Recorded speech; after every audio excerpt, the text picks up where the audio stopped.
Buenas noches, tutor. Eh, Les voy a socializar la fase 3 de estudio de las teorías del aprendizaje de teoría cognitiva. Mi nombre es Darlene Ximena Solar Hoyos. La primera tabla hace referencia al cuadro de preguntas generales.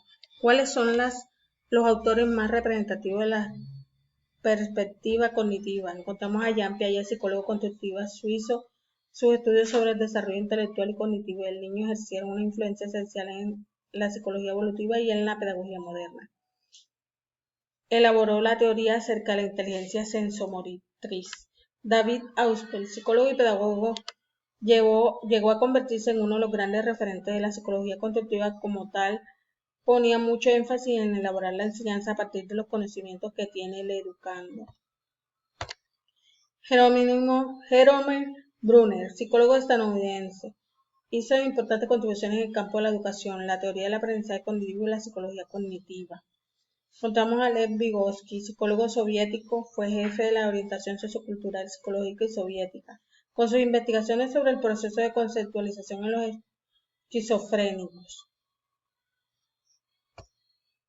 Y encontramos a Erik Erikson, psicoterapeuta estratégico y ingenioso y con gran capacidad de observación, lo que le permitió crear técnicas y procedimientos terapéuticos e hipnóticos muy eficaces. Siguiente pregunta: ¿cómo se entiende el aprendizaje en la teoría cognitiva? La teoría cognitiva muestra cómo lograr una persona una comprensión por sí misma gracias a los medios que utiliza, obteniendo los resultados esperados, o sea, aquellos que nos llevan a nuevos saberes. Se aprende para que dicho individuo sea un ser activo, constructor de su conocimiento y posibilidades en la resolución de problemas. Bejarano sostiene que la teoría cognitiva muestra cómo logra las personas una comprensión de sí mismas, de su entorno, y cómo el conocimiento que tienen las llevan a tener una relación con su entorno.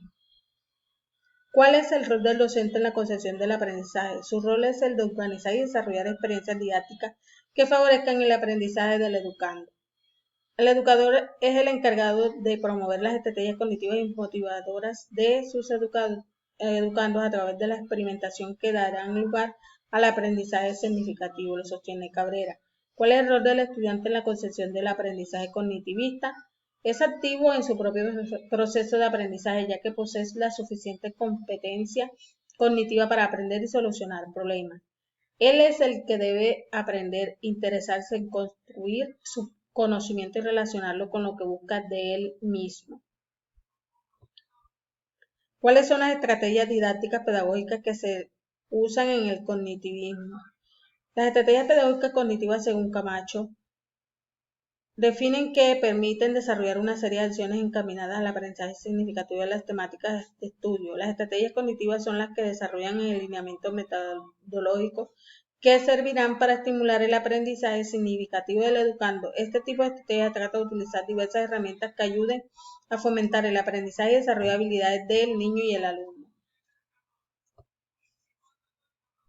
¿Cómo se evalúan los aprendizajes en las teorías cognitivas? La evaluación cognitiva se realiza con el objetivo de conocer en detalle el rendimiento de un sujeto en funciones tales como la orientación, la atención, las funciones ejecutivas y la memoria. Se utilizan pruebas estandarizadas cuyos resultados se interpretan de manera cualitativa y cuantitativa, comparando el rendimiento del estudiante o el paciente con la persona de su misma edad.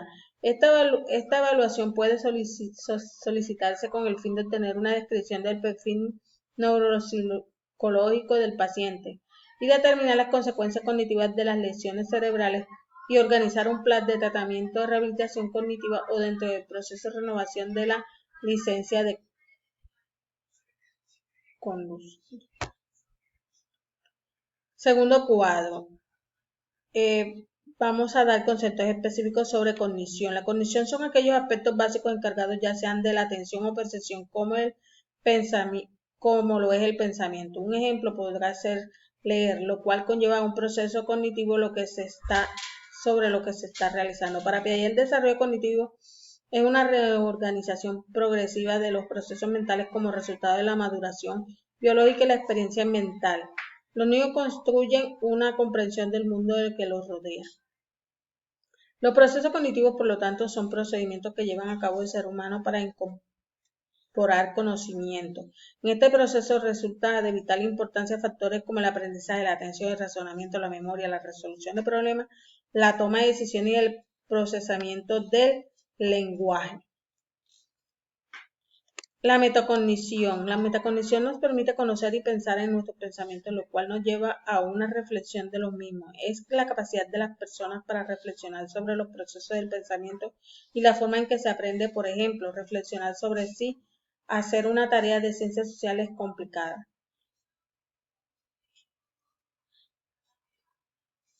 Modelo del procesamiento de información. El modelo de procesamiento de información es un marco utilizado de los psicólogos que permite describir y explicar el procesos mentales.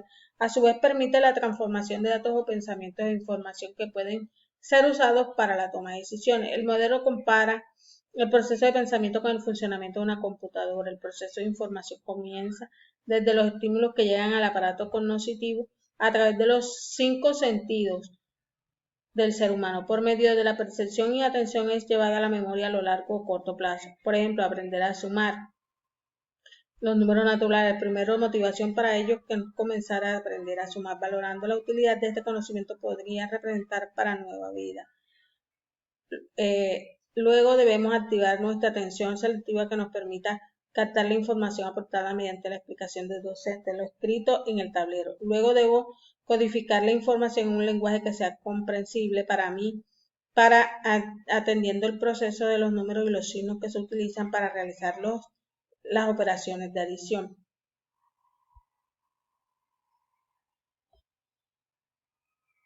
Modelo conexionista. Según Edward Lead, quien fue quien elaboró la teoría que denominó conexionismo, en la que mantiene la idea de la conciencia, aunque sin perder de vista la importancia del entorno ni el carácter práctico. Se refiere que de la forma del aprendizaje más característico tanto de los animales como del hombre es la de ensayo y error por selección y conexión.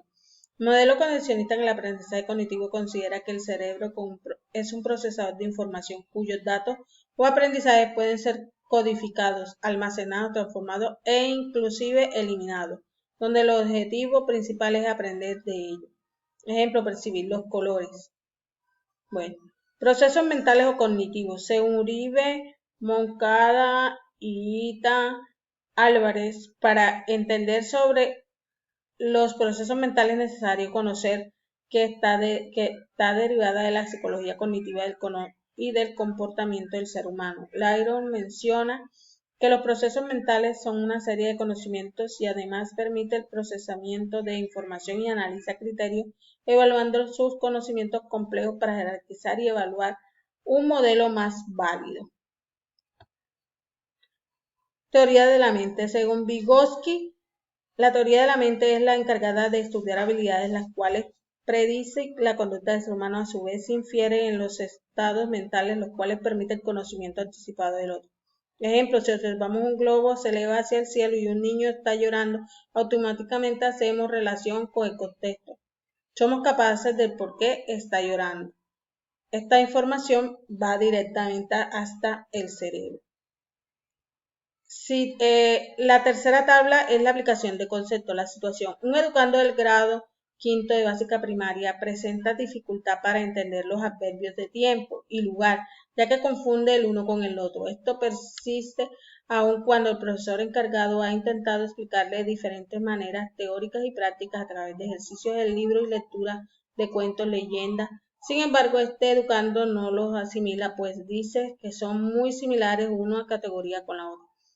Estrategia de aprendizaje. Teniendo en cuenta el estudiante juega un rol activo en la teoría cognitiva, o sea, aprende de manera significativa, centrando su entendimiento mediante la asimilación de la teoría con las experiencias. El educando debe tomar experiencias como su punto de partida y no centrar su clase exclusivamente a lo que trae el libro, sino que debe entrelazar y relacionar la temática, trabajar interdisciplinariamente, que para el caso concreto son los adverbios de tiempo y lugar, con experiencias didácticas de la vida real.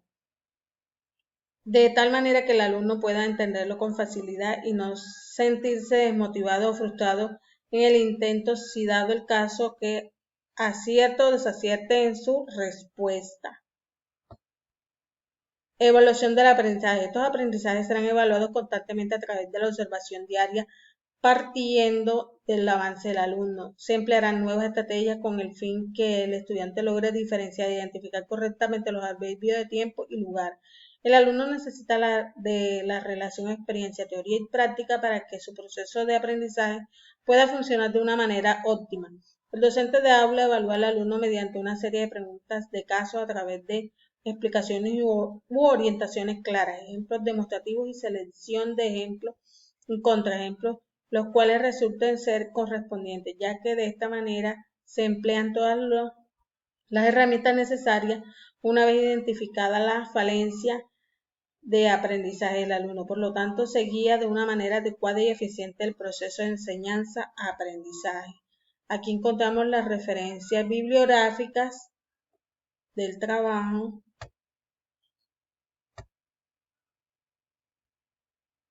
Muchas gracias.